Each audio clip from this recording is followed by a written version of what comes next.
वास्तु दोष के लिए वास्तु शास्त्र में उसके निवारण की बहुत सारी व्यवस्था बताई गई।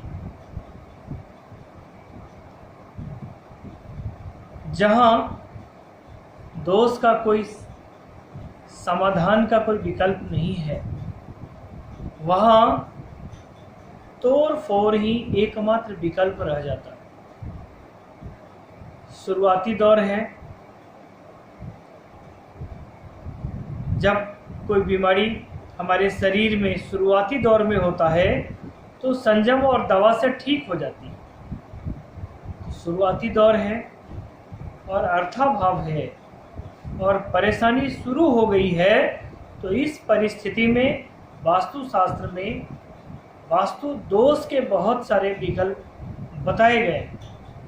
आज उन्हीं विकल्पों में से कुछ विकल्पों की चर्चा हम आपके साथ करेंगे।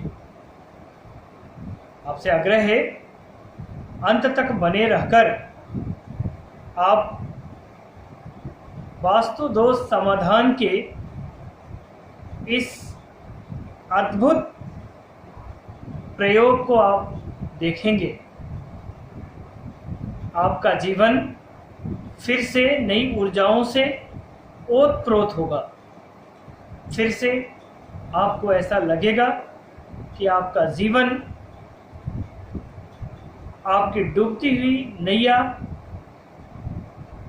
किनारे लग गई है। आपका जीवन फिर से नई उम्मीदों से ओतप्रोत हो गया है। आपकी खुशियां पुनः लौट आई है, क्योंकि वास्तु दोष सिर चढ़कर बोलते हैं। लंबे समय तक घर में यदि वास्तु दोष हो तो अकाल मृत्यु तक हो जाता है। बहुत सारी व्याधियां जिन्हें हम राजरोग कहते हैं, वे सभी वास्तु दोषों के कारण ही होता है। कई चिकित्सक के गृह भ्रमण के दरमियान मैंने देखा है कि उनकी फैमिली में भी कई रोग हैं जो दवा खाने से दब जाती है, ठीक नहीं होती, और उनका इलाज वास्तुशास्त्री करते हैं। मैं दावे के साथ कहूँगा कि मैं ऐसे चिकित्सकों के भी परिवारों का इलाज वास्तुशास्त्र से कर रहा हूँ और वे कालांतर में ठीक हुए हैं।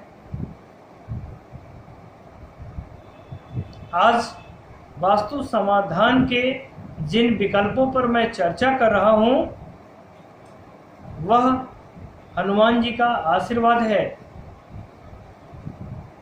जब आपको लगे कि बनते हुए काम बिगड़ने लगे हैं, जब आपको लगे कि इस नए घर में प्रवेश के बाद से मेरा स्वास्थ्य खराब होने लगा है, बच्चे कुमार्ग पर जाने लगे हैं, आमदनी बंद हो गई है, चारों ओर अंधेरा और निराशा से घिरने लगे हैं, तो आप समझ जाइए आपके दुर्दिन आ गए हैं।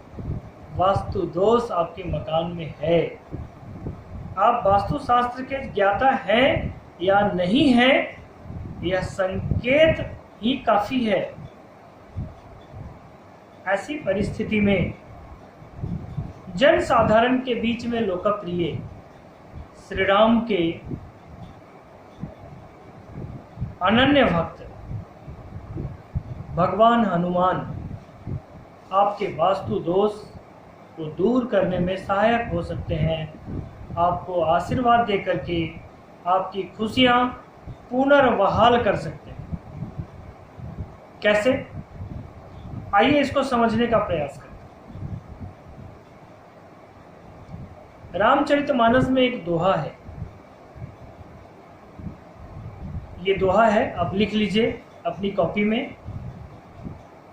पवन तनय बल पवन समाना, बुद्धि विवेक विज्ञान निधाना, कवन सो काज कठिन जग माही, जो नहीं होय तात तुम पाही, कहीं अपना नाम लेना है, अपना नाम। जैसे मेरा नाम है बिट्टू विश्वास झा, तो मैं बोलूँगा कहीं बिट्टू विश्वास झा सुनो हनुमाना, का चुप साध रहा बलवाना। इस दोहा से हनुमान चालीसा को संपूर्ण कर देना है। यानी हनुमान चालीसा पढ़ने के पहले 3 बार इस दोहा को पढ़ना है और हनुमान चालीसा पढ़ने के बाद फिर इस दोहा को 3 बार पढ़ना है। हनुमान जी के बारे में आपको पता होगा कि बचपन से ही श्रापित हैं। उन्हें यह श्राप दिया गया था कि जब तक आपकी क्षमता की याद आपको कोई नहीं दिलाएगा तब तक आप बलहीन रहेंगे। इन्हीं दोहा से हनुमान जी को आप अपनी ओर ध्यान आकर्षित करेंगे और इस तरह हनुमान चालीसा पढ़ने का छोटा छोटा संकल्प आप कीजिए। जैसे शुरू में एक छोटा सा लक्ष्य निर्धारित कीजिए कि मुझे 108 बार हनुमान चालीसा पढ़ना है। जब 108 बार हनुमान चालीसा पूरा हो जाए तो 1008 बार हनुमान चालीसा पढ़ने का संकल्प लीजिए। और जब 1008 बार हनुमान चालीसा आप पढ़ लेते हैं तो हनुमान जी के बीज मंत्र से ओम हनुमते नमः, इस बीज मंत्र से हनुमान चालीसा का हवन कर दीजिए रोट लड्डू से। आपको हम बताए थे पिछले वीडियो में कि प्रतिदिन धार्मिक कार्य किए गए धार्मिक कार्य बिल्कुल उसी तरह हैं जैसे सेविंग अकाउंट में हम रोज कुछ जमा करते हैं और हवन ठीक उसी प्रकार काम करता है जैसे हम किसी राशि को फिक्स कर देते हैं। हवन एक फिक्स डिपॉजिट। प्रत्येक 1008 बार हनुमान चालीसा का पाठ संपन्न हो जाने पर आप उसका हवन कर दीजिए। जैसे जैसे हनुमान चालीसा का हवन होता जाएगा आपका वास्तु दोष वैसे वैसे समाप्त होता जाएगा, शांत रहेगा। आपके पास इतने पैसे आ जाएंगे कि आप तोड़ फोड़ कर पाएंगे और वास्तु दोष आप समाप्त कर पाएंगे। हमेशा याद रखेंगे, यदि बदन में कैंसर हो जाता है तो उसका एकमात्र विकल्प सर्जरी ही है। यदि कोई व्यक्ति आपको गुमराह कर रहे हैं कि नहीं पूजा पाठ से हम उसको ठीक कर लेंगे, ऐसा संभव नहीं है। उसका विकल्प तोड़फोड़ ही है।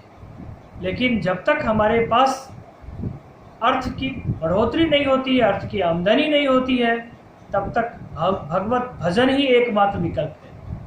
अतः ऐसी परिस्थिति में आप हनुमान जी के शरण में आ जाइए।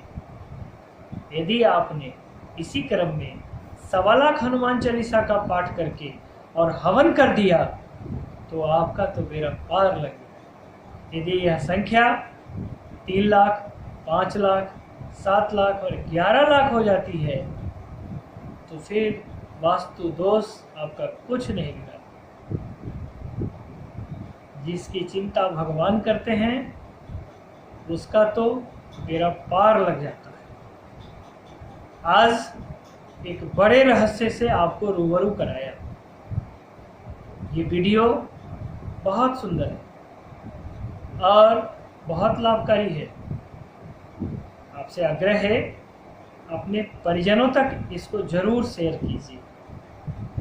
अपने सभी सगे संबंधियों को इसे शेयर कीजिए। चैनल पर नए हैं तो आप सब्सक्राइब कर दीजिए और पुराने हैं तो इस वीडियो को एक लाइक आपका मिलना चाहिए। बस यही आरजू है और इतनी ही विनती है। कल पुनः आप में नई ऊर्जा, नई चेतना का संचार करने के लिए मैं फिर दर्शनार्थ आऊँगा। आज इतना ही। जय जानकी मैया।